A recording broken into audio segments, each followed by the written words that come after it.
Jay here for Stretford, Paddock. This is the Paper Talk. As you can see, I'm outside Old Trafford and the sun is shining. We're getting the barbecues out. It's lovely weather. We're going to get straight into it because I'm getting drenched. Manchester United facing Villarreal this Wednesday, so there's a little bit of a story there. Villarreal could be without Juan Foyth and Gerard Mourinho, two players for them. It looks like they could miss Wednesday's game. Villarreal doing okay in the Liga. I think they're 11th, but they have just held Real Madrid to a goalless draw at the Bernabeu. Now, Villarreal and Manchester United and goalless draws go together like Scousers and slipping.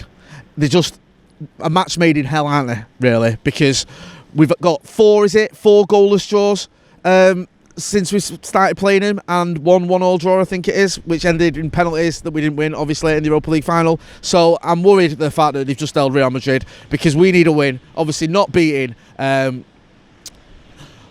young boys didn't give us the best start, not beating them, getting beat by them. So you need to start winning games, you need to win your home games, and we need to get our Champions League campaign up and running. So we'll have to wait and see what happens on that one, but it doesn't bode well. Don't want to be too negative though, because you think that this team has enough to beat Villarreal, especially if we get a penalty. Now, moving on to penalties, Bruno Fernandes has been talking about penalties. He obviously missed against Aston Villa.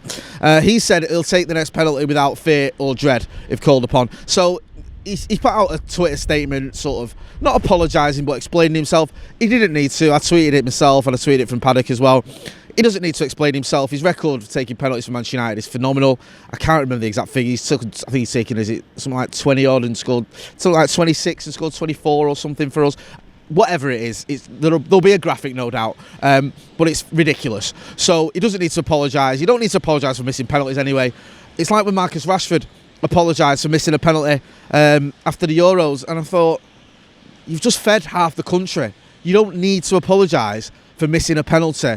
It's just, you don't need to explain yourself. I know some people may like the players to communicate with them and come out with a statement or whatever after the game, but I'm not one of those people. I just think you don't need to do that. We get it. We understand what happens. These things happen. Every player makes a mistake. Every person makes a mistake. We move on. And certainly when you've got the standards that Bruno Fernandes has set, I don't think too many people can question his application or his talent or any of the sort of measurements you want to give to a player. He's been a phenomenal player for Manchester United, so he doesn't need to worry about missing the odd penalty. It happens. Obviously, there's going to be lots of rumours and conjecture and debate about whether Cristiano Ronaldo will step up, so we'll have to wait and see on that front.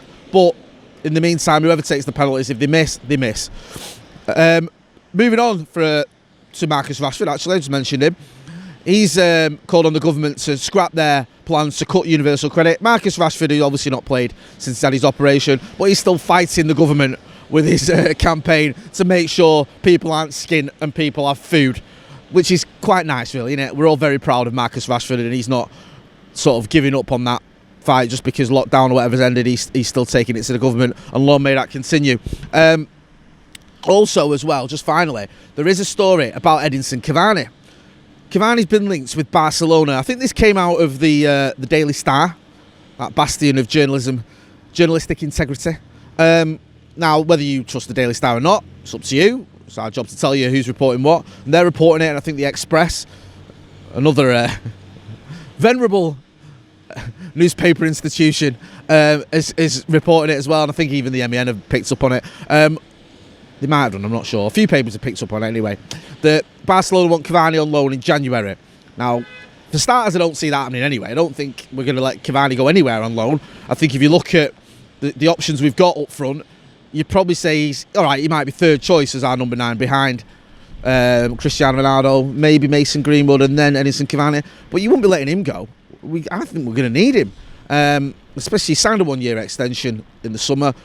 You know, we're going to want him to fulfil that, and he's going to play a big part, especially and if we get through to the knockout stage of the Champions League. That's when you need players like Edinson Cavani. And also when you look at the fact that Andy Martial's form has dropped off a cliff, letting Edinson Cavani go doesn't make any sense. It makes even less sense, well, according to this report, is because Barcelona is skint, we're going to pay part of his wages. So we're going to let him have him on loan and then subsidise his wages. That makes zero sense, even for a club like Manchester United, who are known to do some rather idiotic deals. when it comes to letting players leave. I can't see that one happening, but it's been reported, so we'll report the report, if that makes sense. I'm going to wrap it up here because I'm soaked. Producer Cal's got an umbrella, but as you can see, I haven't. And it's getting worse, so if you are going out, make sure you take your brolly. As always, we'll have loads of other videos coming up on the channel, so make sure you're checking them out. Check out the merch as well, paddockmerch.com. Don't forget to hit like, share and subscribe. Let's get over 700k subscribers by the end of the season. I've been Jay Motti. This has been a Paper Talk outside a very, very wet Old Trafford. Thanks for watching.